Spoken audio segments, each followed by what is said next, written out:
Halo Slur, ketemu lagi Slur di channel Doni Pacul. Ada yang bertanya Slur, bagusan dipupuk kocor atau di serak atau ditugal Slur?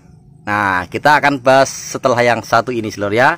Jangan lupa di like, comment, and subscribe Slur.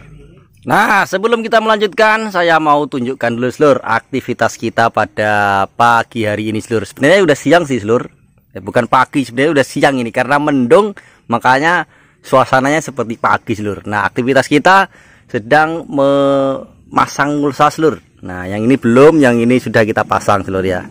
Yang kemarin sudah kita beri contoh pengolahan lahannya, dan juga sudah kita bahas juga tentang tinggi bedengan. Nah, Slur ya, inilah aktivitas kita pagi hari ini. Oke, kita lanjut tentang pemupukan tadi Slur.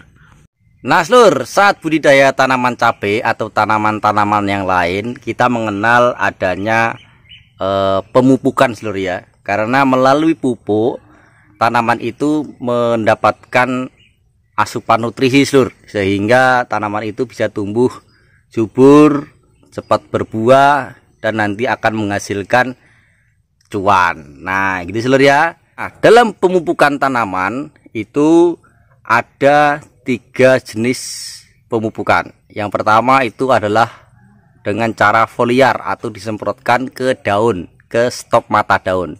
Itu yang pertama Slur ya. Dan yang kedua itu ada di tugal atau diserak di dalam tanah masih berbentuk butiran Slur.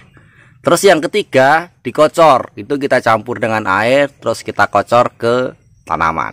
Nah Slur ya, yang jadi pertanyaan itu adalah bagus dikocor atau ditugal, kan seperti itu Slur.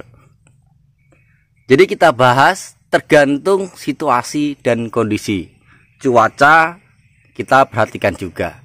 Nah Slur ya, kalau di musim penghujan itu bagusnya kita tugal Slur, kita serak.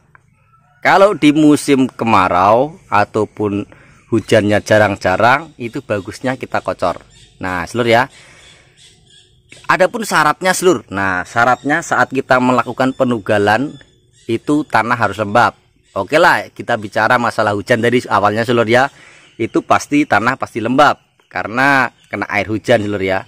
Sama juga dengan saat kita melakukan pengocoran. Kita melakukan pengocoran bukan berarti tanah kita itu kering sekali terus kita kocor. Itu sama saja tidak maksimal Slur. Sama saja makanan yang kita berikan itu tidak terserap sempurna oleh tanaman. Syaratnya harus tanahnya harus lembab. Nah, terus syarat yang kedua Slur, itu pH-nya harus netral. Nah, pH-nya netral atau di atas 5,5 lah Slur ya, sampai dengan 7. Jangan terlalu masam dan juga jangan terlalu basah. Basah itu dia lebih dari 7 pH-nya Slur ya. Nah, itu dari 5,5 sampai 7 itu mudah diserap sama tanaman. Kalau di bawah itu atau di atas itu sangat susah sekali diserap oleh tanaman.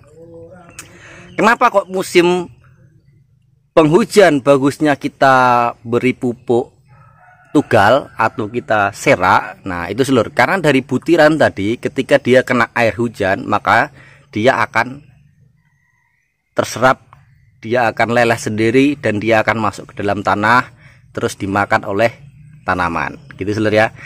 Kenapa kok tidak dianjurkan kita melakukan pengocoran di musim hujan? Yang pertama Slur, kita ketahui sifat dari pupuk. Pupuk ini sangat mudah larut dengan air. Nah seketika kita sudah kocor, sorenya kita kocor atau paginya kita kocor, terus terkena air hujan yang sangat deras sekali Slur, itu pasti dia akan larut. Percuma saja kita melakukan pengocoran.